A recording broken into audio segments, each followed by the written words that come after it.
La Segunda Guerra Mundial nos dejó ver la cara más cruenta e inhumana de la guerra.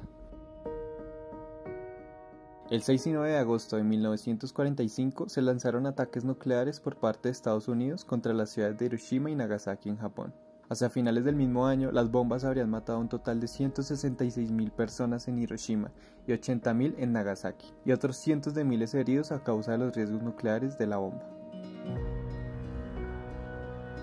Aun cuando parecería ser algo que no se quisiera repetir en la historia, las armas nucleares, por su potencial destructivo y disuasorio, han sido objetivo de interés y desarrollo por parte de distintas potencias mundiales que se disputan el poder. En octubre de 1962 se descubrió que bases militares soviéticas habrían sido construidas en Cuba, un emplazamiento muy cercano a Estados Unidos y al bloque occidental. Esto desencadenaría una crisis diplomática con posibilidades de escalar hacia una tercera guerra mundial y, lo peor, la aniquilación total de muchas vidas y de la sostenibilidad del planeta en sí.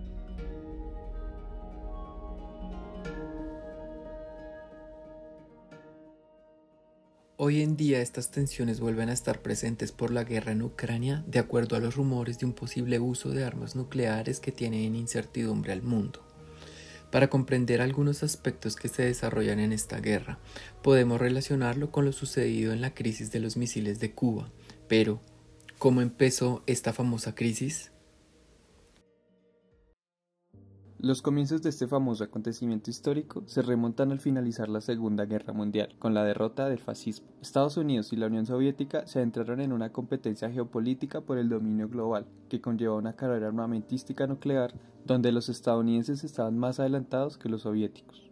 Otro de los puntos clave para que se produjera este conflicto fue la Revolución Cubana en 1958, al ser derrocado Fulgencio Batista a manos de insurgentes cubanos liderados por Fidel Castro. Este nuevo gobierno empezó a implementar el nacionalismo, la centralización de la prensa y una reforma agraria que perjudicó a las empresas de propiedad estadounidense. Entre 1959 y 1960, Estados Unidos aplicó restricciones comerciales a Cuba, restringiendo cualquier exportación desde la isla, desestabilizando así su economía. Las diferentes operaciones secretas fallidas lideradas por la CIA por parte del presidente Eisenhower y la expulsión de Cuba de la Organización de Estados Americanos en 1962 por parte del gobierno de John F. Kennedy obligaron a Fidel Castro a realizar acercamientos con la Unión Soviética. En junio de 1962, la Unión Soviética suplió a Cuba de misiles balísticos de alcance intermedio IRBM que tenían la capacidad de atacar casi todo el territorio de Estados Unidos, lo que fue visto como una amenaza directa a la soberanía estadounidense. El 22 de octubre de 1962, el entonces presidente Kennedy, por medio de un mensaje televisivo, informó la existencia de estos misiles al pueblo norteamericano y la decisión de imponer un cerco naval alrededor de Cuba. Las negociaciones, de forma secreta, entre Estados Unidos y la Unión Soviética, liderada por Nikita Khrushchev y Kennedy, se realizaron entre el 27 y 28 de octubre. Las condiciones de los acuerdos conocidos consistieron en el compromiso de no invadir la isla y desmantelar las bases de misiles balísticos Júpiter de la OTAN en las bases situadas de Turquía por parte de Estados Unidos y por parte de la Unión Soviética en desmantelar las bases de los misiles balísticos en Cuba y la exclusión del gobierno cubano, garantizando que la presencia militar en la isla estaría limitada por armas de tipo convencional. Uno de los avances más representativos entre los Estados Unidos y la Unión Soviética respecto a las relaciones diplomáticas fue la creación del denominado teléfono rojo, el cual permitió una línea directa de negociaciones entre las dos naciones.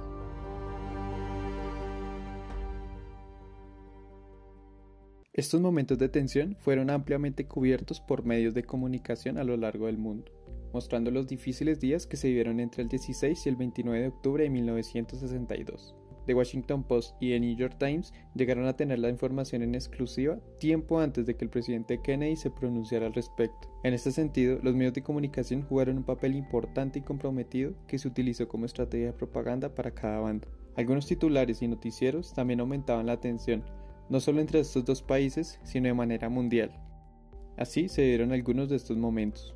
An unusual flurry of top-secret military and diplomatic activity over the weekend has Washington guessing today that a major move in American foreign policy may be imminent. Denouncing the United States arms quarantine against Cuba as a step toward world thermonuclear war, the Soviet Union today ordered its armed forces into a state of combat readiness. Chuck, is there any late information about the position of those Soviet ships or what might be happening to them? Walter, we haven't heard a word for several hours now as to when the confrontation between U.S.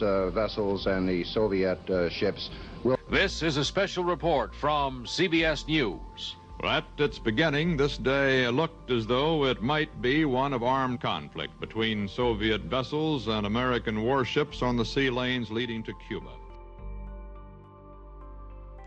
La repercusión de este hecho fue tan enigmático e importante que se han realizado varias películas, documentales, adaptaciones e incluso cientos de referencias cinematográficas a la crisis. Algunas películas han sido X-Men Primera Generación, Fail Safe, Doctor Strangelove por el director Kubrick y 30 días.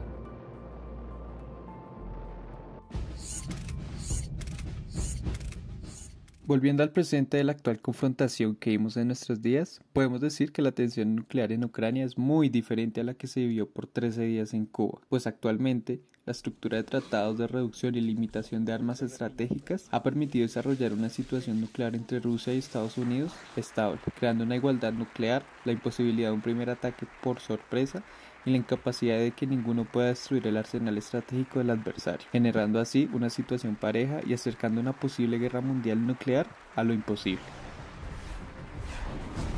Sin embargo, el uso nuclear en Ucrania ha estado asociado más que a la utilización de una bomba estratégica nuclear del tipo de Hiroshima o Nagasaki, a la utilización de bombas nucleares tácticas rusas o, por otro lado, de las llamadas bombas sucias por parte ucraniana. Todo esto enmarcado en las estrategias de desinformación de cada bando propias de la guerra. La posible utilización de bombas tácticas nucleares terrestres rusas se ha visto como una posibilidad para contener los reveses militares que pudiera tener el ejército ruso en Ucrania. Sin embargo, su uso es muy complejo y no necesariamente generaría una ventaja decisiva en el campo de batalla. Ante el posible uso nuclear ruso en Ucrania, se espera una respuesta convencional masiva occidental, ejecutando ataques aéreos a gran escala que destruyeran las fuerzas armadas rusas en Ucrania, de acuerdo a lo indicado por información filtrada a los medios de comunicación, a la que Rusia respondería con ataques convencionales contra la infraestructura crítica europea. Para el caso de las bombas sucias ucranianas, que son unos dispositivos que mediante la utilización de explosivos convencionales esparcen material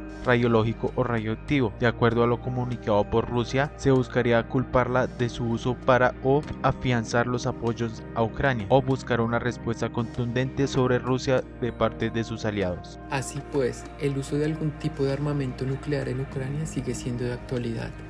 En unas declaraciones fechadas el 2 de noviembre desde el Ministerio de Relaciones Exteriores de Rusia, se asegura que únicamente recurrirán a las armas nucleares en el caso de que una agresión a Rusia involucre el uso de armas de destrucción masiva o bien en el caso de que la existencia misma del Estado esté en peligro, lo que deja en evidencia el grado de ambigüedad al dejar abierta la posibilidad de su uso para muy variados escenarios y todos desde la interpretación.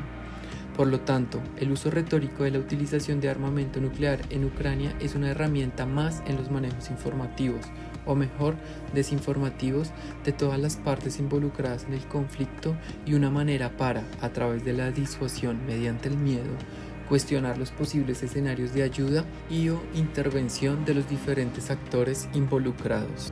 Así pues, a pesar de querer encontrar semejanzas históricas entre la crisis de los misiles en Cuba y la actual situación en Ucrania que nos guíen en medio de la incertidumbre, estos dos teatros de operaciones tienen dos naturalezas distintas y están enmarcados dentro de realidades diferentes, diplomáticas y geopolíticas, por lo que a profundidad no hay paralelismos válidos con los cuales analizar el presente. Esto se puede ver en primer lugar en la importancia relativa que tiene cada uno de sus países. Cuba no era algo existencial para la Unión Soviética. En cambio, para Rusia, Ucrania está revestida de una importancia estratégica y cultural de dimensiones históricas, por lo que la podría hacerla más propensa a asumir más riesgos y más daños de los que estuvo dispuesto la Unión Soviética en Cuba. sumándole el hecho que el futuro del régimen de Moscú está directamente asociado al devenir de la confrontación en Ucrania y perder podría implicar su fin. En el apartado diplomático se pueden observar profundas diferencias, pues para la crisis de los misiles en Cuba hubo una interacción directa, compleja y discontinua, eso sí, únicamente entre Estados Unidos y la Unión Soviética, que termina dándole solución a la crisis en la que para Cuba su voz, sus intereses y sus posturas no fueron para nada tenidas en cuenta. Ucrania, según lo ha comunicado su presidente Volodymyr Zelensky, quiere recuperar hasta Crimea, lo que implicaría retornar a las fronteras de 2014, algo que se antoja complicado por la trascendencia estratégica que tiene esta península para Rusia. Asimismo, desde el Kremlin, y a pesar de la contraofensiva ucraniana de las últimas semanas, ha subido la apuesta política en Ucrania y ha realizado unos referendos de adhesión. Entre la difícil situación diplomática de la confrontación en Ucrania, la estabilidad nuclear estratégica que existe entre la OTAN y Rusia y las importantes dificultades que está teniendo el ejército ruso en el campo de batalla, hacen que la naturaleza de esta confrontación no tenga antecedente histórico válido que nos permita una guía para la incertidumbre del presente y nos deja en una posición en la que la ciudadanía del mundo deberá tomar una posición crítica, consciente y activa frente a las decisiones de sus gobernantes y sus consecuencias.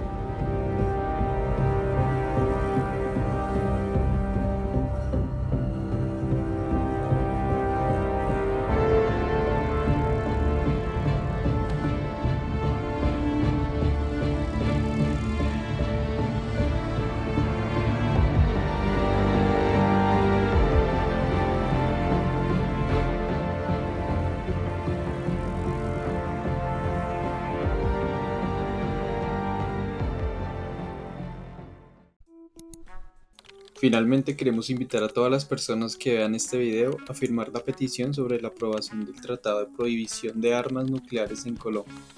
En la descripción les dejaremos el link. Muchas gracias por ver hasta el final.